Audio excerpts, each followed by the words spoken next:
में कांग्रेस को कुछ आशा की किरण तो नहीं दिख रही है। नहीं, जब किसी बड़ी पार्टी में आपस में दो हिस्से होते हैं तो पार्टी कहीं ना कहीं वो कमजोर होती है, उसका लाभ दूसरी पार्टी को मिलता है। और कहा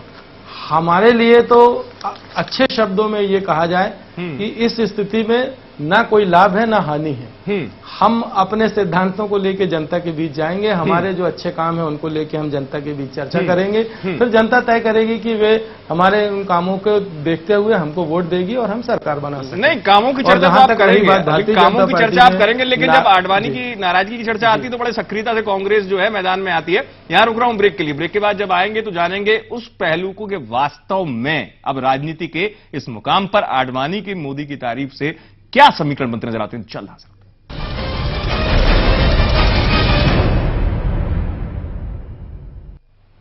इतनी बिजली मिलेगी क्या, इतनी बिजली बनेगी कहां? नर्मदा मैया की गोद में जन्म लिया था, हमने भी सोचा चाहे कुछ हो जाए लेकिन 24 घंटे बिजली देने का सपना तो सच करना।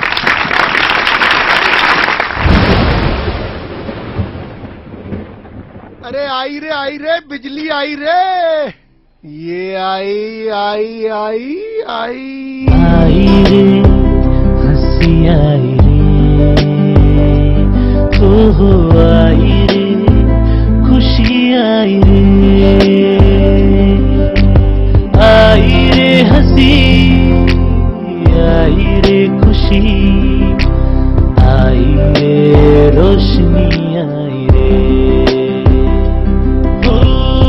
जगमग घर जगमग आंगन जगमग मन जगमग जीवन आई रे रोशनी आई रे जगमग जगमग रोशनी आई रे जगमग जगमग रोशनी आई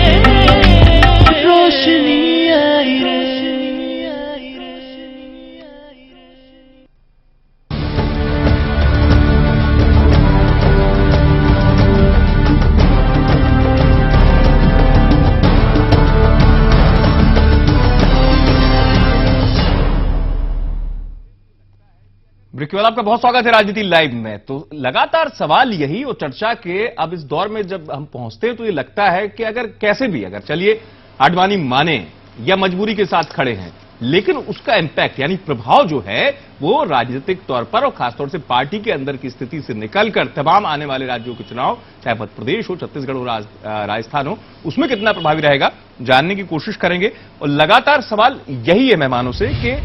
ये स्थिति जो है, अब मैं पीयूष पंत जी की तरफ जा रहा हूं। पीयूष जी, आपसे समझना चाहूंगा, चलिए मजबूरी के साथ खड़े हैं, लेकिन वास्तव में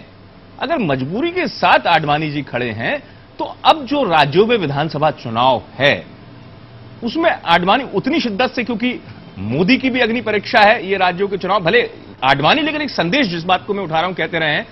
जैसे उन्होंने कहा कि मध्य प्रदेश में शिवराज जी प्रभावी हैं पार्टी से, छत्तीसगढ़ में रमन जी हैं,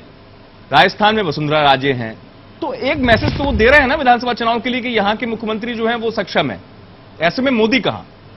निश्चित रूप से देखिए, इसीलिए वो जो ऐसे में मोदी कहां, ये मेरा सवाल। ऐसे में मोदी, ऐसे में मोदी ये है कि मोदी वो सीटों के इजाफे में जो है फर्क डाल सकते हैं, वहां पे मोदी का प्रभाव देखा जा सकता है। अगर जिस तरह से जो वहां पे अंतर रहता है कांग्रेस और भाजपा में, बहुत कम का अंतर रहता है सीटों का, और निश्चित रूप से जो ये एक लगातार कहा जा रहा है कि इस बार भी जो है भाजपा का पलड़ा भारी है, चाहे वो मध्य प्रदेश हो चाहे वो छत्तीसगढ़ हो। लेकिन अब देखना ये मोदी का प्रभाव वहीं पड़ सकता है कि एक तो हम कहें कि हो सकता है कि अल्पसंख्यक वोटों को घटा दे वो, लेकिन मुझे ऐसा नहीं लगता कि मोदी का जो प्रभाव पड़ रहा है और जो वहां के मुख्यमंत्रियों ने अपना काम किया है उसके पोलराइजेशन उस तरह से मुझे नहीं दिखाई दे रहा वहां पे। तो मोदी का प्रभाव ये हम देख सकते हैं कि मोदी के वजह से क्या हवा और तगड़ी हो सकती है और भाजपा को कुछ ज्यादा सीटें मिल सकती है, यही प्रभाव